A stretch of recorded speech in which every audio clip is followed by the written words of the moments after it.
કોણ હાથમાં આવ્યું? આજે મારો લખો હાથમાં આવ્યો લ્યા ઓલ લગા લચ્છી નું ચાલુ કર્યું જો લખાય લચ્છી નું ચાલુ કર્યું લેબુ છે ભરાઈ રાખે જો તો કોન્ટા જોયું મારી કોન્ટા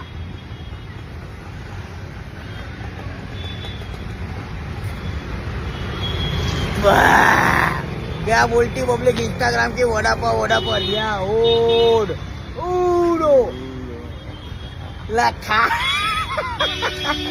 આ બાજુ લખાનું સેન્ટર અને આ બાજુ કોન્ટાનું મેન કાઉન્ટરે અરે બાપા હાય હાય મારી કોન્ટા નહીં તો આજે મારે સંભાળવું પડશે કોન્ટાના ભજીયા આજે મારે વેચવાના છે તો ક્યાં બોલતી પબ્લિક ઇન્સ્ટાગ્રામ થી વડાપાવ જેને પણ ભજીયા ખાવા હોય તો મારી કોન્ટા લારી આવી જજો વેજલપુર બરિયાડીના મંદિરના પાછળ એક્ઝેક્ટ છે અને આ બાજુ રોડ છે તો એક્ઝેક્ટની સામે લારી છે કોન્ટા ભજીયા હાઉસ